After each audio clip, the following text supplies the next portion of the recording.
Okay sir, तो आज बात करेंगे नेटफ्लिक्स के द विचर सीजन 3 के बारे में, जो कि 2 पार्ट्स में डिवाइडेड है। तो मतलब अभी सिर्फ आधी स्टोरी पता चली है अपने को पार्ट 1 की, बाकी पार्ट 2 वो जुलाई के एंड में आएगा। और हाँ, सीजन 1 एंड सीजन 2 की वीडियोस ऑलरेडी मेरे चैनल पे आपको मिल जाएगी। वैसे आई हैव टू एग्री कि विचर ये पहले जैसा नहीं रहा। जब सीजन 1 में ये आया था ना, तो इसने रिकॉर्ड बना दिया था, सबसे ज्यादा फेमस एंड सबसे ज्यादा देखी जाने वाली सीरीज बन गई थी उस टाइम पे नेटफ्लिक्स की। बट सीजन 2 से ही चीजें काफी डल हो गई। रीजन क्या है वो आपको पता होगा, अगर नहीं पता तो मैं एकदम लास्ट में बता दूंगा। फिलहाल काफी पंचायत हो गई, तो सीधे चलते हैं अभी वीडियो में। तो अभी अपन सीजन 3, तो इसकी स्टोरी वहीं से स्टार्ट होती है जहां से सीजन 2 में एंड हुई थी। हल्का सा चुन्नू सा रिकैप दूं अगर, तो लास्ट सीजन में सीरीज के बारे में कई राज पता चले थे हमें। जैसे एक एल्डर ब्लड होती है, एक एल्फ होती है, इसके पास मैजिकल पावर्स होती हैं, एटसेट्रा एटसेट्रा। कुल मिला के इतना क्लियर हो गया था कि विचर की दुनिया में सबसे ज्यादा इंपॉर्टेंट कैरेक्टर यही है। बोले तो यहाँ कुछ भी होता है स्टोरी में तो घूम फिर के चीजें आती हैं सिरी पे ही, यही मेन सेंटर होती है सबका। एंड येनिफर एंड गेराल्ट पे अगर आए तो लास्ट सीजन में इनके बीच काफी कांड हुए थे। येनिफर ने पहले अपनी केओस मैजिक वाली पावर्स खो दी थी, और फिर उन पावर्स को वापस लाने के लिए इसने सिरी का सैक्रिफाइस करने का भी ट्राई किया था। किया नहीं था बट ट्राई किया था, जिस वजह से गेराल्ट इससे बहुत ज्यादा नाराज हो गया था। इसने बोला भी था कि ये कभी भी उसको माफ नहीं करेगा। हालांकि लास्ट में येनिफर इसको उसकी पावर्स वापस मिल गई थी, और ये तीनों बोले तो येनिफर, गेराल्ट एंड सिरी, ये तीनों रन पे निकल गए थे, भाग रहे थे, क्योंकि सिरी सबसे ज्यादा इंपॉर्टेंट होती है, प्रिंसेस भी होती है। तो इस वजह से दुनिया भर के लोग इसको ढूंढ रहे होते हैं, तो उनसे बचने के लिए इन तीनों को भागना पड़ता है। तो ऐसे ही ये सीजन 3 स्टार्ट होता है, जहां एपिसोड 1 में सिर्फ अपने को यही दिखाते हैं कि कैसे ये तीनों सर्वाइव कर रहे होते हैं जगह बदल बदल के। और गेराल्ट स्टिल येनिफर से नाराज होता है। इवन ये एक दूसरे के साथ तो होते हैं बट आपस में बात नहीं कर रहे होते हैं, चिट्ठी लेटर का यूज कर रहे होते हैं। काफी क्यूट चीज थी ये। और पता नहीं येनिफर के साथ क्या हुआ एग्जैक्टली, बट सीजन 3 में थोड़ी ज्यादा अच्छी लगने लगी। मतलब पहले भी लगती थी, लेकिन अभी थोड़ा कितना सिंप हूँ यार मैं। और सिरी पे अगर बात करें तो ये तो हर सीजन थोड़ी बहुत ग्रो कर जाती है, लाइक 1.5-2 इंच बढ़ जाती है। स्ट्रेंजर थिंग्स वाली 11 की याद आती है इसको देख के। खैर, इन्हीं सब के बीच में येनिफर ये सिरी को ट्रेनिंग भी दे रही होती है, उसकी मैजिकल पावर्स वाली, मैजिक को कंट्रोल करने वाली, क्योंकि सीरीज के पास बहुत ज्यादा पावर्स होती हैं, जैसा अपन पास्ट में देख ही चुके हैं। बट उन पावर्स को कंट्रोल करना नहीं आता इसे। और इसी चीज का एक डायलॉग भी सुनाया गया था अपने को लास्ट सीजन में, कि सिरी अगर इसको अच्छे लोगों का साथ मिला तो ये दुनिया का भला कर सकती है, और वहीं अगर ये बुरे लोगों के बीच में फंस गई तो ये दुनिया डिस्ट्रॉय भी कर सकती है। इसी वजह से येनिफर एंड गेराल्ट ये सिरी के साथ होते हैं हमेशा, ताकि ये गलत हाथों में ना पड़े। और अब बुरे लोगों की बात आई गई है, तो अब बात कर लेते हैं कि आखिर कौन कौन लोग हैं जो सिरी के पीछे पड़े हैं। लाइक सीजन 1 से सीजन 3 आ चुका है, तो यहाँ पर काफी लोग होते हैं, काफी राज्य होते हैं जिनको सिरी चाहिए होती है अपने अपने पर्पस के लिए। तो इन पे बात करते हैं, और एक्चुअली यही मेन चीज भी है जानने लायक, क्योंकि इन्हीं का सबसे ज्यादा इम्पैक्ट होता है स्टोरी में। तो यहाँ टोटल 5 ग्रुप्स होते हैं जो सिरी के पीछे पड़े होते हैं। Francesca and elves, Nilfgaard and the White Flame, dijkstra and Redania, Vilgefortz and Rience, and last में द वाइल्ड हंट। टेंशन लेने की जरूरत नहीं है अगर ये सब नेम याद ना हो, that is why I am here, you know. अब इन सब पे 1 by 1 चर्चा करते हैं। So first, Francesca and the elves. तो लास्ट सीजन में इन एल्व्स का और फ्रेंचेस्का का बहुत बड़ा रोल था। हमें दिखाया गया था कि ये एल्व्स ये ह्यूमंस के बीच में रह नहीं पा रहे थे, और इनकी प्रजाति धीरे धीरे खत्म होती जा रही थी, जिसके 2 रीजंस थे।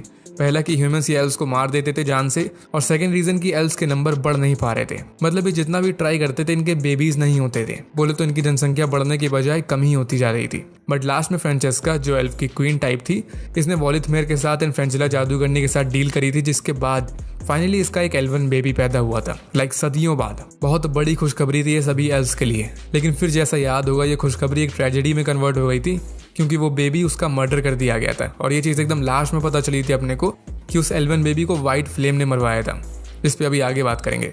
तो उस बेबी के मरते ही फ्रेंचेस्का और सभी एल्व्स की आखिरी उम्मीद भी मर गई थी।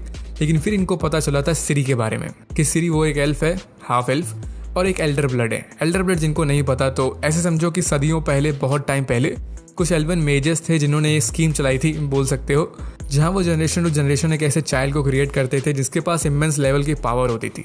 तो लास्ट सीजन में अपने को दिखाया गया था कि एक लेजेंडरी एल्वन सॉर्सरेस थी, लारा डॉरेन करके।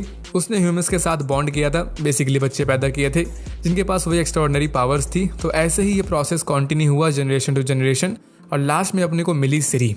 तो ये वही लारा डॉरेन की डिसेंडेंट होती है। बोले तो इसी वजह से इसके पास इतनी हाई लेवल की मैजिकल पावर्स होती हैं। और बात है एल्व्स की, फ्रेंचेस्का की, कि ये सिरी के पीछे क्यों पड़े होते हैं, इनके लिए इंपॉर्टेंट की होती है वो। तो एल्व्स की एक प्रोफेसी होती है कि बस सिरी है जो इन एल्व्स को बचा सकती है खत्म होने से, तभी ये सब सिरी को ढूंढ रहे होते हैं। और एपिसोड 1 के एंड में सिरी को ढूंढ भी लेते हैं लोग, but obviously Yennefer and Geralt बीच में आ जाते हैं सिरी को बचाने के लिए। और यहाँ पर काफी तगड़ा वॉर भी होता है इनके बीच। और इसी वॉर के बीच है गेराल्ट, ये फ्रेंचेस्का के भाई को मार डालता है, जिसके बाद उनको पीछे हटना पड़ता है। और यहीं पर एक न्यू एल्फ की भी एंट्री होती है, गैलेटिन करके। ये पिछले दिखाए गए सीजन्स में नहीं था, लेकिन गैलेटिन की सोच यहाँ पर थोड़ी डिफरेंट थी फ्रेंचेस्का से। ये एल्विन प्रोफेसी वगैरह पे बिलीव नहीं करता था, बोले तो इसको सिरी से घंटा मतलब नहीं था। और इसका मानना यह था कि सिरी के पीछे जाने से सिर्फ वॉर होता है, जिसमें इनके मासूम एल्वन भाई लोग मारे जाते हैं। और सच भी होती है ये चीज़, जैसे गेराल्ट वाली फाइट में ही काफ़ी एल्व्स मार दिए गए थे। तो इस वजह से गैलेटिन ये अकेला निल्फगार्ड जाता है एम्परर अमीर से मिलने, बोले तो वाइट फ्लेम से मिलने, बोले तो सिरी के फादर से मिलने। और इसलिए आगे बात करने से पहले सेकंड ग्रुप पे आते हैं, जो है निल्फगार्ड, बोले तो दी वाइट फ्लेम। अब निल्फगार्ड सिरी के पीछे क्यों पड़ा होता है, ये चीज़ अपने को लास्ट सीजन के फाइनल एपिसोड में पता चली थी, जहाँ ये रिवील हुआ था कि निल्फगार्ड का राजा एम्परर अमीर ये और कोई नहीं बल्कि सिरी का एक्चुअल फादर था, जिसको अपन ने सीजन 1 में देखा था फर्स्ट टाइम। जहाँ याद होगा तो इसको श्राप लगा था एक मॉन्स्टर फेस था डूनी नेम से, लेकिन लॉ ऑफ सरप्राइज की वजह से इसकी शादी प्रिंसेस पवेटा से हो गई थी। उसके बाद सिरी पैदा हुई थी, फिर विचर बीच में आ गया था और वही सब ओल्ड स्टोरी तो पता ही होगी, इनकी डेस्टिनी जुड़ गई थी, ब्ला ब्ला ब्ला। लेकिन फिर अमीर सिरी के पापा, इसको जब पता चला था सिरी की पावर्स के बारे में और वो प्रोफेसी के बारे में, तो इसने प्लान किया था कि ये सिरी को लेकर निल्फगार्ड जाएगा और पूरी दुनिया पे राज करेगा। बट क्वीन कैलेंथी इसने ऐसा नहीं होने दिया था और तभी वो पूरा वॉर वगैरह स्टार्ट हो गया था, जिसमें सिरी का पूरा राज डिस्ट्रॉय कर दिया गया था, सेंट्रा। हालांकि ये बच के भाग गई थी। तो इस वजह से पूरा निल्फगार्ड, बोले तो वाइट फ्लेम, ये सिरी को ढूंढ रहे होते हैं। अभी वो गैलेटिन याद होगा जो निल्फगार्ड आया था अमीर से मिलने, तो वो बेसिकली अमीर को सजेस्ट करने आया था कि फ्रेंचेस्का को रोको, क्योंकि वही चीज़ वो सिरी के पीछे पड़ी थी, जिससे काफ़ी एल्व्स की मौत हो रही थी। बट गैलेटिन यहाँ पर ये नहीं जानता था कि ये जिससे मिलने आया है एम्परर अमीर से, सिरी उसी की ही बेटी है। बोले तो ये बहुत गलत जगह मदद मांगने के लिए आया था, क्योंकि फ्रेंचेस्का जो कर रही थी सिरी को ढूंढने वाली चीज़, इन दी एंड वो अमीर के फायदे वाली ही चीज़ थी। और यही रीज़न था कि अमीर ने फ्रेंचेस्का के न्यूबॉर्न बेबी को मरवा दिया था, क्योंकि अगर वो बेबी अभी भी जिंदा होता तो फ्रेंचेस्का को सिरी की ज़रूरत ना पड़ती। और अगेन यहाँ पर अमीर वही सिमिलर चीज़ करता है, अभी अपने सेनापति काहिर से बोल के गैलेटिन को मरवा देता है ताकि ये रास्ते का कांटा ना बन सके। तभी ये सीन शॉकिंग भी था और at the same time shocking भी नहीं था, क्योंकि प्रॉपर राजनीति चल रही होती है यहाँ पर, तो और क्या ही एक्सपेक्ट करोगे मारने मराने के अलावा। और इस काहिर के बारे में अगर भूल गए तो लास्ट सीजन में काहिर और फ्रेंजिला जादूगरनी, इनका काफ़ी बड़ा रोल था। ये दोनों निल्फगार्ड के लिए काम करते थे, वॉर में भी शामिल हुए थे। लेकिन लास्ट में जब इन दोनों ने अमीर से झूठ बोल दिया था, तो अमीर ने इन दोनों को बंदी बना लिया था, पनिशमेंट दी थी, जहां वो फ्रेंजिला इसको जेल में डाल दिया गया था और इसका काम था ड्रिंक्स को टेस्ट करने वाला। हालांकि ये वहां से भाग गई थी इसी सीजन 3 में। और बचा वो काहिर, तो इसको बाहर भेज दिया गया था जहां ये टकराया था गैलेटिन से। वहीं से ये दोनों काहिर और गैलेटिन ये दोनों दोस्त टाइप बन गए थे, इनका ब्रोमांस चालू हो गया था। लेकिन काहिर को वाइट फ्लेम का ट्रस्ट गेन करना था, इस वजह से इसको गैलेटिन को मारना पड़ा था मजबूरी में। काफ़ी ज़्यादा सैड सीन था ये, but it had to be done.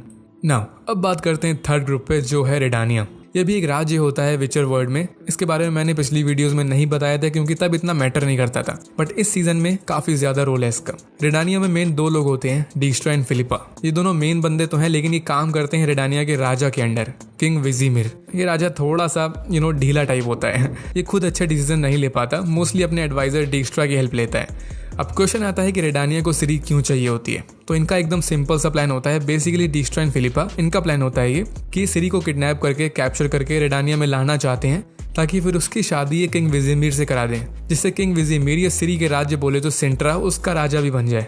इस तरह ये रेडानिया ये पूरे कॉन्टिनेंट पे सबसे ज्यादा पावरफुल राज्य बन जाएगा। इतना सिंपल सा प्लान होता है इनका। लेकिन ये लोग इस प्लान को एग्जीक्यूट नहीं कर पा रहे होते, क्योंकि मेनली इनके रास्ते में 2 लोग खड़े होते हैं, ऑब्वियसली येनिफर एंड गेराल्ट। ये दोनों डिस्ट्रा एंड फिलिपा काफी दिमाग लगा रहे होते हैं, काफी शतरंज खेलते हैं। जैसे लास्ट सीजन में इन दोनों ने यास्कियर को अपने जाल में फंसा लिया था।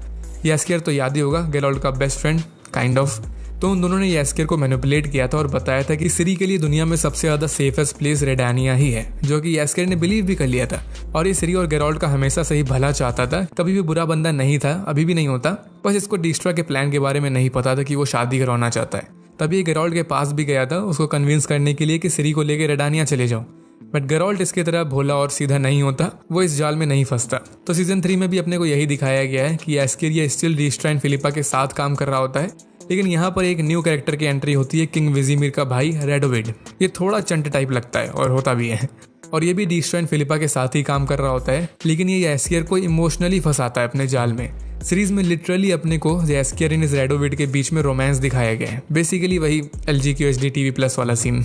और ये सबसे बोल्ड मूव है सीरीज में, क्योंकि अकॉर्डिंग टू बुक ऐसा कभी भी दूर दूर तक नहीं हुआ था। बुक में एकदम सख्त स्ट्रेट मर्द लौंडा होता है, लेकिन सीरीज में इसको बाइसेक्सुअल बना दिया गया। काफी डिसअपॉइंटिंग है, बट अब क्या ही कर सकते हैं। यहाँ रेडानिया में एक और कांड होता है। रेडानिया का राजा किंग विजिमिर ये छुप के निल्फगार्ड के साथ डील कर लेता है। डील ये थी कि अगर इसको पहले सिरी मिल गई तो इस सिरी को तुरंत निल्फगार्ड को सौंप देगा। और dijkstra एंड फिलिपा को जब इस डील के बारे में, वाहियात डील के बारे में पता चलता है तो वो बहुत गुस्सा होते हैं, क्योंकि इसमें किसी भी एंगल से रेडानिया का कोई फायदा नहीं हो रहा होता। तो इसलिए dijkstra ये अपने ही राजा के साथ गेम खेलता है। ये राजा की वाइफ, बोले तो क्वीन हेडविग, इसका मर्डर करवा देता है और उसका कटा हुआ सर तोहफे के रूप में राजा को भेजता है और एक नोट लिखता है जिसमें निल्फगार्ड का नाम लिखा होता है। मतलब ये अपनी रानी के मर्डर का इल्जाम निल्फगार्ड के ऊपर लगा देता है, जिससे ऑब्वियसली किंग विजिमिर ये निल्फगार्ड वालों के साथ अपनी डील तोड़ देता है। यहाँ से इतना क्लियर हो जाता है कि ये dijkstra ये बहुत ईविल बंदा है। सोचो अपनी ही रानी को मरवा दी इस राजनीति के लिए, तो और क्या क्या कर सकता है ये।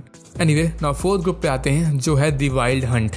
इनके बारे में ज्यादा कुछ नहीं बताया गया, ना ही दिखाया गया, क्योंकि ये काफी बड़ी डील है बुक के अकॉर्डिंग। तो ऑब्वियसली ग्रैंड फिनाले के लिए बचा के रखा गया इनको। हालांकि इनका फर्स्ट लुक अपने को सीजन 2 के लास्ट एपिसोड में देखने को मिला था, जहां सिरी ये पोर्टल खोल के दूसरी दुनिया में चली गई थी, मतलब इन्हीं वाइल्ड हंट की दुनिया में। तो अब इस वाले सीजन में ये उनके पास नहीं जाती, बल्कि वो वाइल्ड हंट लोग इसके पास आते हैं। वाइल्ड हंट ये स्पेक्टर्स का ग्रुप होता है और इस दुनिया के भी नहीं होते ये। तो जब इनको दिखाया जाता है तो ऐसा लगता है कि यहाँ पर नहीं है, सिर्फ इनका प्रोजेक्शन है। सिरी का एक टाइम ये पीछा कर रहे थे तो उसको भी यही लग रहा था कि ये रियल नहीं है, बट सरप्राइजिंगली वो रियल थे। जब गेराल्ट ने आके यहाँ पर सिरी को बचा लिया था तो उसके बाद अपने को दिखाया था कि उनकी बिलोंगिंग्स यहाँ पर पड़ी थी, जिससे प्रूफ हो रहा था कि द वाइल्ड हंट्स वो रियल हैं। लेकिन इस सीन के अलावा और कोई सीन नहीं दिखाया गया।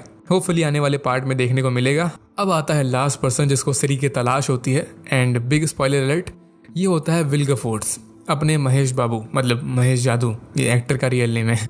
ब्रदरहुड ऑफ सॉर्सरर्स का मेन इंचार्ज इसको बोल सकते हो। अब अगर ओल्ड स्टोरी याद होगी तो सोच रहे होगे कि व्हाट, ये विल्गेफोर्ट्स तो कभी भी बुरा बंदा नहीं था।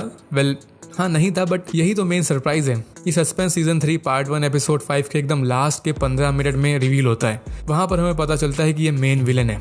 तो इसलिए अभी रिवाइंड करते हैं और वापस आते हैं येनिफर एंड गेराल्ट पे, नहीं तो काफी ज्यादा खिचड़ी पक जाएगी। तो फर्स्ट ऑफ ऑल वो वॉर याद होगा एपिसोड 1 वाला, जहां एल्स और गेराल्ट लड़ रहे थे। तो वहीं पर एक पहचाना हुआ चेहरा भी था, रीन्स। ये बंदा सीजन 2 से याद होगा, इसके पास आग वाली पावर्स थी। पूरा टाइम ये सिरी का पीछा कर रहा था और अपने को उस टाइम पे लग रहा था कि यही थैनोस है, मतलब यही मेन विलन है। बट यहाँ पर पता चलता है कि ये सिर्फ कमांड फॉलो कर रहा होता है। इसकी गेराल्ट के साथ फाइट भी हुई थी, जहाँ गेराल्ट ने इसके दोनों हाथ तोड़ दिए थे। तो फिर अपने को दिखाया था कि एक जादूगर इसके हाथ सही कर रहा था। और एक और हिंट थी कि रीन्स इसको ऑर्डर मिलते थे एक लेडी सॉर्सरस से, जिसका नेम था लिडिया। ये बेसिकली पपेट टाइप थी। इसको जो अपने इशारों पर नचाता था वो होता है मेन बंदा, जिसको वो लिडिया माई लॉर्ड करके बुलाती है। अब ये कौन है, यही चीज अपने को 5 एपिसोड तक पता नहीं चलती। बट अब एंडिंग सीन पे बात करने से पहले अपन येनिफर, गेराल्ट एंड सिरी की जर्नी पे आते हैं। तो यहाँ पर मेन टास्क वही होता है, सिरी को प्रोटेक्ट करना। तो इसलिए येनिफर डिसाइड करती है कि ये सिरी को लेकर एरेट्यूजा जाएगी, वही जहाँ पर सभी मेजर्स होते हैं, स्टूडेंट्स होते हैं, ट्रेनिंग होती है। तो वहाँ पर येनिफर या टेसिया से हेल्प लेगी सिरी को प्रोटेक्ट करने में। और सिरी के एल्डर ब्लड होने वाला राज ये वहाँ पर ज़्यादा लोगों को पता भी नहीं है, तो वो सेफ रहेगी। बट गेराल्ट इन दोनों के साथ नहीं जाता, ये येस्केर को पकड़ के अलग निकल जाता है। इस पॉइंट पे इसको पता होता है कि रीन्स वो मेन विलन नहीं है, कोई और है, तो ये उसको ढूंढ रहा होता है। तो इसलिए सबसे पहले ये जाता है डॉड रेंजर एंड फेन के पास।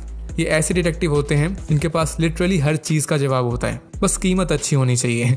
तो यहाँ से गेराल्ट को थोड़ी जानकारी मिलती है, एक जगह के बारे में पता चलता है। लेकिन इसके जाने के बाद तुरंत यहाँ पर रीन्स आता है और ये इन दोनों डिटेक्टिव को जला के मार डालता है। सैड।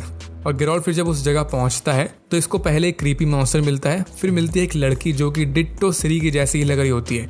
इवन वो अपने आप को सिरी ही बोलती है, मतलब उसको ऐसा लगता है कि वो असली सिरी है। ये एक प्रॉपर मिस्ट्री बन जाती है कि आखिर ये लड़की है कौन, जो कि एकदम लास्ट में पता चलता है। तो यहाँ पर कुछ ऐसा सीन होता है कि एरेट्यूजा जहाँ पर स्टूडेंट्स को ट्रेनिंग दी जाती है, तो वहाँ से धीरे धीरे लड़कियाँ गायब हो रही थी, किडनैप हो रही थी। तो उन लड़कियों में से एक थी ये फेक सिरी। इसका रियल नेम होता है टेरिन, और उसकी याददाश्त को मैजिकली मिटा के उसको सिरी की यादें दे दी जाती हैं। बेसिकली फेक सिरी बना दिया जाता है। ये एक तरीका था, एक्सपेरिमेंट था। जो एक्सपेरिमेंट कर रहा था वही विल्गेफोर्ट्स। यहीं पर इसी सीन में अपने को छोटी सी चीज पता चलती है कि गेराल्ट की मॉम विसेना, उसकी मौत हो चुकी है रिसेंटली में। गेराल्ट अपनी मॉम की फ्रेंड एनिका के पास गया था हेल्प मांगने के लिए। तो वहां से इसको एक खबर पता चली थी कि वेसेना, गेराल्ट की मॉम, उसको एक एल्फ समझ के लोगों ने जान से मार डाला। सीजन 1 में अपने को वेसेना को दिखाया गया था। तो वहां पर पता चला था कि गेराल्ट और इसकी माँ ये ज्यादा क्लोज नहीं होते, वो इसको बचपन में ही छोड़ के चली गई थी। तभी ये चीज इतनी ज्यादा इंपॉर्टेंट नहीं होती इसके लिए। खैर, यहाँ पर येनिफर के साइड आते हैं तो इस सिरी को लेकर जा रही होती है एरेट्यूजा, और सिरी इसके साथ कतई खुश नहीं होती, क्योंकि बहुत सारे रूल्स वगैरह फॉलो करने पड़ते हैं उसे। जिसमें मेन रूल होता है कि सिरी अपनी मर्जी से कुछ नहीं कर सकती, जैसा इसको बोला जाएगा बस इसको वैसा ही करना है। और सिरी की एक पावर याद होगी आपको कि इसको विजन्स आते थे, फ्यूचर के एंड पास्ट के। तो अब यहाँ पर इसके विजन्स की पावर और बढ़ जाती है। इसको रैंडम लोगों को देख के उनका फ्यूचर दिख जाता है और ये उनकी हेल्प करने भी लगती है, बट येनिफर इसको ऐसा करने से रोकती है और एकदम लेजिट सवाल पूछती है कि क्या ही फायदा फ्यूचर देखने का अगर ये उसको बदल ही नहीं सकती। बात में दम है। वेल फाइनली ये दोनों रेटूजा पहुंचते हैं सभी सॉर्सर्स के बीच में, बट एक सीन अपने को दिखाते हैं जहाँ पर सिरी ये एज अ सर्वेंट की तरह बनी होती है, मतलब सब इसको नौकरानी की तरह समझ रहे होते हैं। तो ये वहाँ पर तुरंत चिल्ला देती है कि अपना काम खुद करो। आई मीन ब्रो, वो एक राजकुमारी थी, प्रिंसेस सिरेला, उसने अपनी पूरी जिंदगी ऐसा कभी कुछ नहीं किया होगा, तो अब कैसे कर लेगी। और यहाँ पर सिरी का राज भी एक्चुअली में किसी को पता नहीं था कि वो कितनी ज्यादा पावरफुल है। अगर पता होता तो सब कायदे से बात करते इससे। सिर्फ टेसेया को ये बात पता होती है कि सिरी एक्चुअल में बहुत ज्यादा पावरफुल है, लेकिन सिरी ऐसी नौकरानी वाली ट्रीटमेंट झेल नहीं पा रही थी, तो इसलिए यहाँ से भाग जाती है और वापस से चली जाती है अपने सो कॉल्ड फादर के पास, बोले तो गेराल्ट के पास। और इसके बाद थोड़ी बहुत चीज़ें अपने को दिखाई गई थी, रैंडम चीज़ें, बट उस पर अपन बात नहीं करेंगे, तो इसीलिए अपन सीधे आते हैं एंडिंग में। तो गेराल्ट एंड येनिफर जब ये सारे धागे जोड़ लेते हैं, बोले तो वो मॉन्स्टर, फेक सिरी, रीन्स, ये सारी चीज़ें, मतलब ये चीज़ें कौन कर रहा है, तो ये इस कंक्लूजन में आते हैं कि मेन विलन कोई और नहीं बल्कि स्ट्रोगाबॉर है, जो कि लगता भी है क्योंकि इसने पास्ट में काफ़ी कांड किए थे। ये भी वन ऑफ द मेन जादूगर होता है ब्रदरहुड ऑफ सॉर्सरर्स में। एंड टू बी ऑनेस्ट सारी हिंट्स वगैरह सब इसी की तरफ इशारा भी कर रही होती हैं कि यही मेन विलेन है, बट येनिफर एंड गेराल्ट को प्रूफ चाहिए होते हैं ताकि ये सभी मेजर्स को बता सकें, स्पेशली टेसेया को। तो येनिफर अगेन एक न्यू प्लान के साथ आती है। ये टेसेया से चर्चा करके एक गैदरिंग करने को बोलती है, जिसको ये लोग बोलते हैं द कॉन्क्लेव ऑफ मेजेस। इसको ऐसे समझो कि एक तरह की बड़ी पार्टी होती है जिसमें सभी मेजर्स आते हैं। फैंसी बॉल डांस देखा ही होगा किसी ना किसी मूवीज में, वही होता है, और बाकी खाना पीना, बातें शातें, राजनीति, ये सब होती है। बट मेन फोकस होता है कि कैसे वॉर को रोकें और सभी राज्य यूनाइट हो सकें। लेकिन यहीं पर येनिफर एंड गेराल्ट ये प्लानिंग करते हैं कि ऐसी गैदरिंग का फायदा उठाएंगे और प्रूफ इकट्ठा करेंगे कि स्ट्रोगाबॉर यही मेन विलेन है। वैसे सीजन 3 का पार्ट 1 ये काइंड ऑफ एपिसोड 4 में ही एंड हो गया था। ये लास्ट वाला एपिसोड 5 ये बस एक इन्वेस्टिगेशन होती है, वही येनिफर की प्लानिंग वाली, और एपिसोड 5 पूरा इस मेजर्स वाली गैदरिंग में ही बताया गया है। यहाँ अपने को एक ही सीन कई बार देखने को मिलता है, बट अलग अलग लोगों के नजरिए से। ये चीज इंटरेस्टिंग तो थी बट काइंड ऑफ बोरिंग भी थी, क्योंकि कुछ ज्यादा ही बातें हो गई थी। वेल सिंपली यहाँ पर गेराल्ट एंड येनिफर ये आते हैं मस्त सज धज के। इन्होंने सिरी को बाहर ही छुपा के रखा था येस्कर के साथ, बट येस्कर किसी और के साथ बिजी था, तो अब सिरी पूरी तरह से सेफ है कि नहीं है वो चीज़ तो आगे ही पता चलेगी, नेक्स्ट पार्ट में दिखेगा। लेकिन इस साइड महल में यहाँ पर होता है डांस वगैरह, और इसी डांस के बीच में स्ट्रीट, इसके साथ प्लानिंग करके गेराल्ट ये डिस्ट्रैक्शन क्रिएट करता है, जिसका फायदा उठा के येनिफर इसको फाइनली वो सभी सबूत मिल जाते हैं जो इशारा करते हैं कि स्ट्रोगाबॉर यही उन सभी कांड के पीछे है। जैसे यही रीन्स को कंट्रोल कर रहा था और इसी ने वो सभी लड़कियों को किडनैप किया था एक्सपेरिमेंट्स के लिए। और इनको एक बुक भी मिली थी, बुक ऑफ मोनोलिथ्स। इसके बारे में अपने को द विचर ब्लड ओरिजिन में दिखाया गया था। उस सीरीज पे मैंने वीडियो इसलिए नहीं बनाई क्योंकि कुछ सीरियस नहीं हुआ था, उसमें कुछ भी खास नहीं था, सिर्फ इस बुक का ही कनेक्शन है उसमें और इस विचर सीरीज में, और कुछ नहीं है। अगर कुछ हुआ भी फ्यूचर में तो बता ही दूंगा मैं। बट ये बुक ऑफ मोनोलिथ्स ये बहुत ज्यादा इंपॉर्टेंट बुक होती है। अभी बस इतना समझ लो कि इसका यूज करके टाइम ट्रेवल पॉसिबल होता है। इस बुक का रोल आगे क्या होगा वो तो आगे पता चलेगा। अब यहाँ पर आता है सीजन 3 का सबसे बड़ा ट्विस्ट, जो ऑलरेडी मैंने आपको बता रखा है। यहाँ पहले गेराल्ट एंड येनिफर काफ़ी खुश हो जाते हैं कि बल्ले बल्ले इन्होंने विलन को पकड़ लिया, लेकिन फिर थोड़े टाइम बाद इनको दिखाते हैं जहाँ पर ये प्राइवेट टाइम स्पेंड कर रहे होते हैं। और हाँ, यहीं पर फर्स्ट टाइम गेराल्ट ये 3 मैजिकल वर्ड्स बोलता है येनिफर से। इससे पहले इसने सिर्फ उससे प्यार किया था, प्यार का इजहार नहीं किया था, तो अब यहाँ पर ये फाइनली कर देता है। काफ़ी अच्छा मोमेंट था ये। बट उसी बीच में इन दोनों को रियलाइज होता है धीरे धीरे करके कि कुछ तो गड़बड़ है। ये मिस्ट्री सुलझाते हैं कि वो रीन्स वो ऑर्डर फॉलो करता था लेडिया से, और लेडिया वो किसी और के ऑर्डर्स लेती थी, बट वो स्ट्रोगाबॉर नहीं था जैसा इन लोगों को लग रहा था। लेडिया अपने आप कुछ नहीं करती थी, वो बेसिकली एक पपेट थी, इसको कंट्रोल किया जाता था। और यही वो लेडी थी जो एक्सपेरिमेंट करती थी उन सभी फेक सीरीज पे। और येनिफर के पास एक ब्रेसलेट था जो विल्गरफोर्स ने टेसेया को गिफ्ट दिया था। तो यहाँ पर गेराल्ट को रियलाइज होता है कि लेडिया की जो इयरिंग्स हैं उनका मटेरियल और उस टेसेया के ब्रेसलेट का मटेरियल ये सेम है। बोले तो लेडिया को कंट्रोल स्ट्रोगाबॉर नहीं बल्कि विल्गरफोर्स कर रहा है। और फिलिपा ने एक जगह पर येनिफर को बताया था कि लेडिया ये प्यार में अंधी है किसी के लिए कि उसके लिए जान तक दे सकती है। तो अब यहाँ पर समझ में आता है कि वो विल्गरफोर्स था। बोले तो विल्गरफोर्स ये सिर्फ टेसेया को यूज कर रहा होता है, एक्चुअली में चीट कर रहा होता है उस पर। विल्गरफोर्स के बारे में अगर याद ना हो तो हल्का सा बताता हूँ, ये काफी भोला सा बंदा था, आंखों में मस्ती थी और मुस्कुराता रहता था। और फिर ये टेसेया के साथ रोमांटिकली इन्वॉल्व हो गया था, जिससे इसकी पॉलिटिकल इमेज इंक्रीज हो गई थी। कुल मिला के किसी ने इसको एज अ विलन की तरह नहीं देखा था, सिवाय उनके जिन्होंने बुक पढ़ रखी है। तो अभी फाइनल में गेराल्ट एंड येनिफर ये दोनों समझ जाते हैं कि रीन्स को कंट्रोल, लड़कियों को किडनैप और बुक ऑफ मोनोलिथ्स, इन सब का यूज और कोई नहीं बल्कि ये विल्गरफोर्स कर रहा था। लेकिन सबका ब्लेम आ गया था स्ट्रोगाबॉर के ऊपर। वो बंदा भी कोई सीधा बंदा नहीं था, उसने सारे कांड तो नहीं किए थे, बट वो एक रेसिस्ट जरूर होता है, उसको एल्फ लोग पसंद नहीं होते। तो यहाँ पर कह सकते हो कि येनिफर का पूरा प्लान जो था वो फ्लॉप हो गया था। क्योंकि विल्गरफोर्स जो चाहता था वैसा ही हुआ यहाँ पर। और हाँ, विल्गरफोर्स मिला हुआ था निल्फगार्ड वालों के साथ, बोले तो व्हाइट फ्लेम के साथ। अब इस पॉइंट पे ये तो नहीं पता कि आखिर विल्गरफोर्स को चाहिए क्या और बुक ऑफ मोनोलिथ्स का ये क्या करेगा, वो तो आगे की स्टोरी में ही पता चलेगा। फाइनल एपिसोड के लास्ट में अपने को दिखाते हैं कि वही एरेटूजा वहाँ पर चीखने की आवाज़ें आने लगती हैं और गेरोल्ड जब बाहर जाता है तो इसके गले पे चाकू रख देता है डिक्स्ट्रा और बोलता है कि कोई साइड चूज कर लेनी चाहिए थी तुमको। ऐसा ये इसलिए बोलता है क्योंकि मेनली यहाँ पर 2 राज्य होते हैं, रेडानिया, निल्फगार्ड। सिंट्रा तो पहले ही डिस्ट्रॉय कर दिया गया। तो इसके पहले अपने को एक सीन दिखाया गया था कि फिलिपा एंड डिक्स्ट्रा या गेरोल्ड एंड येनिफर के पास आए थे उनसे बोलने के लिए कि कोई साइड पिक कर लो, या तो रेडानिया की तरफ चले जाओ और या फिर निल्फगार्ड की तरफ आ जाओ। बट गेरोल्ड ये कभी भी किसी की साइड पिक नहीं करता, ये न्यूट्रल रहता है, मतलब अकेला ही खेलता है, लोन वुल्फ। तो तभी डिक्स्ट्रा गेरोल्ड पे अटैक कर देता है। बट क्या अपना गेरोल्ड ये डेंजर में है? ना, इसने कितने सारे मॉन्स्टर्स को जान से मारा है, तो ये डिक्स्ट्रा क्या ही चीज़ है। बट अपने को दिखाया नहीं गया कि इसके आगे क्या हुआ, क्योंकि ये एपिसोड एग्जैक्टली यहीं पर एंड हो जाता है। ये पार्ट 1 यहीं पर एंड हो जाता है ढेर सारे सवालों के साथ। लेकिन गुड न्यूज़ यही है कि ज़्यादा वेट नहीं करना पड़ेगा सेकंड पार्ट के लिए। और साथ में सीजन 4 में भी काम चालू हो गया है ऑलरेडी, वो भी नेक्स्ट ईयर आ जाएगा। लेकिन अब आते हैं मेन चीज़ पे और बात करते हैं कि आखिर सीजन 3 अच्छा क्यों नहीं जा रहा। तो वन शॉर्ट सिंपल आंसर यही है कि फैंस नाराज हैं Babu Bhaiya. To be honest, music, cast, action, cinematography सब कुछ अच्छी है, बस क्रिएटर्स ने जो कांड किए हैं उस वजह से किसी को देखने का मन नहीं कर रहा। जिनको नहीं पता तो अपना विचर गेरोल्ड, बोले तो हेनरी कैविल, इसने ये रोल छोड़ दिया है। सीजन 3 पार्ट 2 में तो देखने को मिलेगा ये, बट उसके बाद सीजन 4 में इसकी जगह गेरोल्ड का रोल कोई और करेगा। थॉर, बोले तो क्रिस हेम्सवर्थ, इसका छोटा भाई करेगा। बस यही रीजन है कि सीरीज की परफॉर्मेंस अच्छी नहीं जा रही, क्योंकि मैं भी ये सीरीज विचर के लिए नहीं बल्कि हेनरी कैविल की वजह से देखता था। और जस्ट लाइक सुपरमैन, ये बंदा ऐसा है कि इन दोनों रोल्स के लिए बना हुआ है, सुपरमैन, विचर दोनों के लिए, और दोनों के दोनों रोल इससे हटा दिए गए। अब नाराज होने वाली बात तो है ही। हालांकि तब विचर से इसको निकाला नहीं गया, बल्कि ये खुद निकला है, क्योंकि कैविल ही एक नर्ड है अपनी तरह। तो इसका कहना था कि क्रिएटर ये बुक फॉलो नहीं कर रहे हैं, वो अपनी मर्जी से स्टोरी बना रहे हैं, जो कि अपन ने देखा भी सीरीज में कि कितनी सारी चीजें बुक से हट के हो रही हैं। और दिक्कत यही है कि बुक ओरिजिनल कंटेंट है, वो बेस्ट सेलर इसलिए है क्योंकि उसकी स्टोरी अच्छी है। अब तुम अपनी मर्जी से ही चेंजेस करोगे तो असली फैंस तो नाराज होंगे ही ना। लेकिन यहाँ तक बात खत्म नहीं होती। डायरेक्टर ने ये तक बोला है कि जो लोग इस चीज से नाराज हैं कि हम बुक फॉलो नहीं कर रहे, वो असली फैंस ही नहीं है। Like what the hell. एक तो आप फैंस की बात ना मानो और फिर ऊपर से फैंस को ही क्रिटिसाइज करो, तो वैसे कैसे चलेगा। झेलो, रिजल्ट आपके सामने ही है।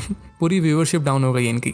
और जितने लोगों ने सीजन 3 देखा है वो सिर्फ हेनरी कैविल की वजह से ही है, क्योंकि मुझे नहीं लगता सीजन 4 से असली फैंस इसको देखने वाले हैं। किसी को नया विचर देखने का मूड नहीं है। मुझे भी अपने बारे में नहीं पता कि मैं सीजन 4 देखूंगा कि नहीं, वो तो बात की बात है।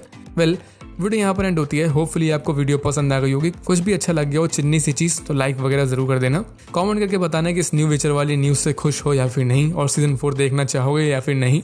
बाकी चैनल को सब्सक्राइब वगैरह जरूर कर देना ऐसी और वीडियोस के लिए। तो मिलते हैं नेक्स्ट वीडियो में, तब तक के लिए स्टे ट्यून्ड एंड